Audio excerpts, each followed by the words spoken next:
पदाधिकाऱ्यांनी हे शिबिर यशस्वी केलेलं आहे.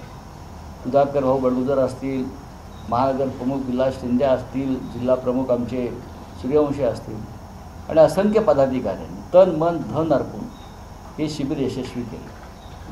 कालचा आपला जो टीझर आहे त्या टीझरमध्ये पुन्हा एकदा भाजपवरच हल्ला बोला आहे. त्यांच्या हिंदुत्वावरती आपण सवाल उपस्थित करणारा टीझर बाळासाहेबांच्या याच्यामध्ये शहीदीमध्ये आहे. कमळाबाई नाव भाजपला कोणी ठेवलं आहे? बाळासाहेबांनीच ठेवलं आहे ना. हे जे वारसा आहे कमळाबाई, हे आमच्यासारख्या तेव्हाच्या मुलांनी ठेवलेलं नव्हतं. कमळाबाई म्हणजे आपल्याकडे पद्धत आहे कानात नाव सांगण्याची, माहिती आहे ना बारशाला. कोणतरी कोणाच्या आत्याबाई सांगते किंवा आत्याबाईच्या कानात कोणतरी सांगतं.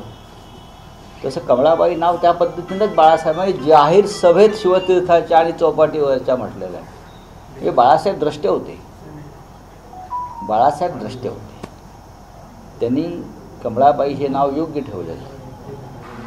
आणि शिवसेना प्रमुखाच्या तोंडून जर कमळाबाईचं नाव आलं तर कोणाला आक्षेप घेण्याचं कारण नाही, ते आहेच.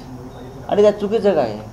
सगुणाबाई असते, सुगंधाबाई असते, तशी कमळाबाई आहे ना. भाजपचं हिंदुत्व देखील जे आहे ते या कार्यक्रमामध्ये अडथळे आणण्याचा प्रयत्न झाला. नेमकं काय अडथळे आजच्या कार्यक्रमात आणतात असं वाटतं? नाही, अनेक प्रकारे ज्याच्या हातात सत्ता आहे आणि जे आम्हाला घाबरतात. अजूनही शिवसेनेची दहशत आहे, भीती आहे. आज सुद्धा मला सांगितलं की दर्गे हटाव मोहीम सुरू केली आज या शहरामध्ये. दर्ग्यांवरती बुलडोझर फिरवणार. आजचाच दिवस निवडला, गोंधळ निर्माण व्हावा. आज या शिबिरावरचं लक्ष दुसरीकडे जावं म्हणून दर्ग्यांवरती बुलडोझर टाकायचा किंवा मशिदींवरती बुलडोझर मारायचा, हे कसलं लक्षण आहे? हिंमत असेल तर समोर येऊन लढा, आमची तयारी आहे. तुम्हाला वातावरण नासवायचं, वातावरण खराब करायचं, पण ज्यांना देशच तोडायचा आहे